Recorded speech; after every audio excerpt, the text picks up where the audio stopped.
आखिर कौन सा वो जॉब है जिसमें सबसे ज्यादा सैलरी मिलती है? आखिर वो कौन कौन से जॉब्स हैं जो सबसे ज्यादा हाई पेइंग है, इंडिया में भी और फॉरेन में भी?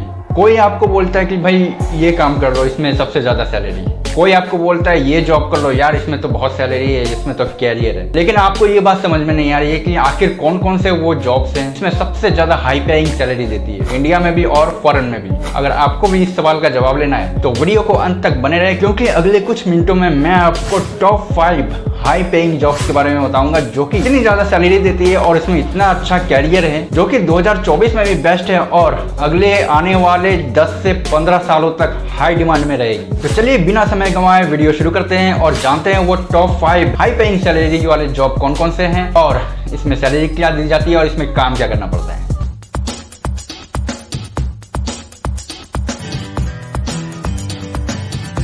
Number 1, data scientist. Data scientist के जॉब में डेटा को कलेक्ट करना पड़ता है और डेटा का एनालिसिस करना पड़ता है। मान के चलिए आपने एक फ्लिपकार्ट से कोई प्रोडक्ट खरीदा या अमेजन से कहीं टी शर्ट खरीदा। उसके बाद अगर आप बहुत सारे सोशल मीडिया से जुड़े हुए हो, जैसे कि इंस्टाग्राम, फेसबुक, ट्विटर, और इनमें से आप कहीं पर भी एक्टिव रहते हो, तो वहां पर भी आपको उस प्रोडक्ट से रिलेटेड एडवर्टाइजमेंट देखने को मिलते हैं जो प्रोडक्ट आपने अमेजन या फ्लिपकार्ट से परचेज किया था। ऐसा इसलिए होता है क्योंकि फ्लिपकार्ट और अमेजन पर आपके जो भी डेटा थे वो डेटा साइंटिस्ट के द्वारा एनालिसिस और कलेक्ट कर लिए जाते हैं। बाद में आप जहां भी सोशल मीडिया पर आप एक्टिव होते हैं, ये डेटा साइंटिस्ट आपको उसी से रिलेटेड प्रोडक्ट का एडवर्टीजमेंट दिखाते हैं, जिससे इनके प्रोडक्ट का सेल बढ़ता है, ग्रोथ बढ़ता है और इनके कंपनी का जो है एडवर्टीजमेंट होता है, मार्केटिंग बढ़ती है। और यही एक डेटा साइंटिस्ट का काम होता है, यूजर्स के डेटा कलेक्ट करना, उसका एनालिसिस करना और उसको दूसरे साइट पर प्रमोट करना।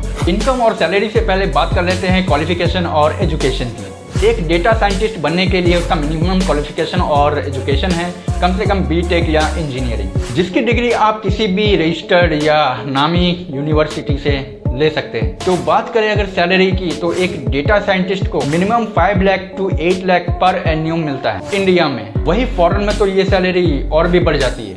Number 2, information technology. गाइस, आप कारपेंटर और पेंटर सबको जानते हैं, लेकिन उस पेंटर और उस कारपेंटर की बात मैं नहीं कर रहा हूँ। मैं बात कर रहा हूँ उन क्रिएटर्स के बारे में जो कि कारपेंटर तो है, लकड़ी का तो काम करते हैं, लेकिन अपने क्रिएटिविटी से वो न जाने क्या क्या उस लकड़ी से बना लेते हैं। आपने हजारों यूट्यूब चैनल में देखा होगा, वीडियोस में देखा होगा, कोई कारपेंटर लकड़ी से भाई फरारी कार बना लेता है, कोई तो मोटरसाइकिल बना लेता है, तरह तरह की क्रिएटिविटी बना लेता है, क्या क्या बना लेता है। दोस्तों, इसी का नाम है इंफॉर्मेशन टेक्नोलॉजी, क्योंकि उसके पास जो है उस लकड़ी से बनाने का बहुत सारा इंफॉर्मेशन है, टेक्नोलॉजी है। और यही इंफॉर्मेशन टेक्नोलॉजी जो है आजकल के मॉडर्न यूज में बहुत ज़्यादा पैसा देने वाला है। गाइस, ये जो चैनल है, इन चैनलों पर आप मिलियंस व्यूज देख सकते हैं। इसीलिए ऐसा क्योंकि इनको लोग पसंद करते हैं, देखना चाहते हैं, उन्हें तरह तरह की क्रिएटिविटी चाहिए। एक कारपेंटर जो है उसी लकड़ी से तरह तरह के डिजाइनदार कार बना लेता है, मोटरसाइकिल बना रहा है, कोई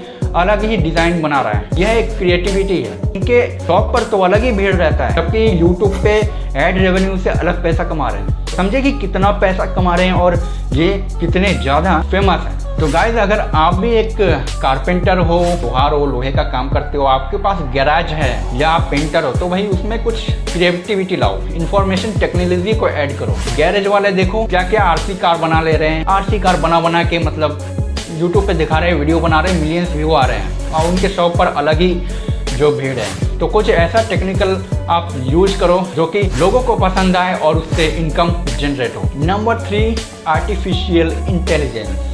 गाइस, आपने AI यानी कि आर्टिफिशियल इंटेलिजेंस का नाम तो सुना ही होगा। ये एक मामूली से घड़ी से लेकर आजकल बड़े बड़े रोबोट में ये यूज हो रहा है। ऐसा कोई भी चीज नहीं है जिसमें कि AI यानी कि आर्टिफिशियल इंटेलिजेंस का काम ना हुआ हो। आप छोटा सा एक घड़ी पहनते हैं, स्मार्ट वॉच, उसमें भी आर्टिफिशियल इंटेलिजेंस लगा हुआ है। वो आपके स्किन को टच करके बता देता है कि इसमें आपका जो BP कितना है, आपका शुगर कितना है, आपने कितना किलो कैलोरी आज खपत की है, ये सारा चीज़ आपको बता देता है। और ये जो है AI यानी कि आर्टिफिशियल इंटेलिजेंस की मदद से ही होता है। तो गाइस, आजकल जो है व्हीकल हो या कोई भी छोटी से छोटी चीज़ हो या बड़ी से बड़ी चीज़, रोबोट तक जो है आर्टिफिशियल इंटेलिजेंस का इस्तेमाल किया गया है। और इसका इस्तेमाल धीरे धीरे फ्यूचर में और भी बढ़ता जा रहा है। ऐसे में अगर आर्टिफिशियल इंटेलिजेंस यानी कि AI का अगर जॉब आपको मिल गया तो समझिए कि आपका जो लाइफ है ना वो बल्ले बल्ले हो जाएगा। सैलरी में आपको बताऊंगा आगे, लेकिन इससे पहले क्वालिफिकेशन और एजुकेशन की बात कर लेते हैं। तो इसमें कोई भी बैचलर डिग्री तो चाहिए ही, प्लस में आर्टिफिशियल इंटेलिजेंस का कोर्स होता है वो आपको करना पड़ेगा।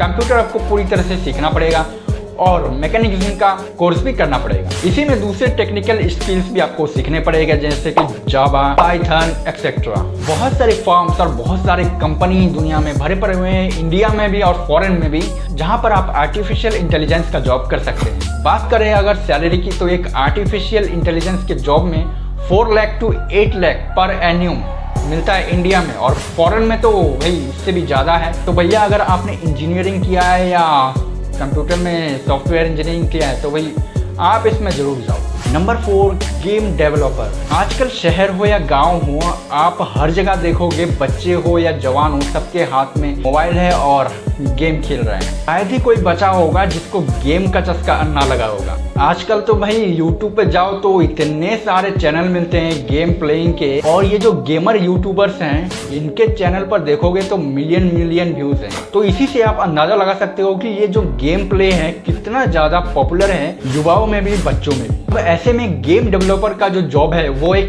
ड्रीम जॉब बन चुका है। अब इसमें हाई सैलरी तो है ही, बल्कि आने वाले 10 से 15 सालों में इसका फ्यूचर ब्राइट है। अब एक गेम डेवलपर को आखिर करना क्या पड़ता है, उसका काम क्या है? एक गेम डेवलपर को game idea, game design, game character design, game play mechanism, programming, game का ग्राफिक्स और एनिमेशन को बनाना होता है। इन सब कामों को करने के लिए एक गेम डेवलपर का कम से कम बीटेक या इंजीनियरिंग कंप्लीट होना चाहिए। साथ ही साथ उसको कंप्यूटर का पूरा कोर्स आना चाहिए। अब बात करें अगर सैलरी की, तो एक गेम डेवलपर को इंडिया में 3 to 6 लाख पर एन्यूम मिल जाता है। Number 5, nurse. अगला जो हाई पेइंग जॉब्स की कैटेगरी में आता है वो है नर्स का जॉब। अगर आप एक गर्ल हो तो ये जॉब जो है आपको लाखों की इनकम देने वाला जॉब बन सकता है। ऐसा नहीं है कि नर्स का काम सिर्फ फीमेल ही करते हैं, जबकि मैंने फॉरेन में भी देखा है कि मेल यानी पुरुष नर्स भी होते हैं। हमारे इंडिया की बात करें तो नर्स का काम जो है लगातार बढ़ता जा रहा है। गांव-गांव, शहर में नर्स का जो जॉब है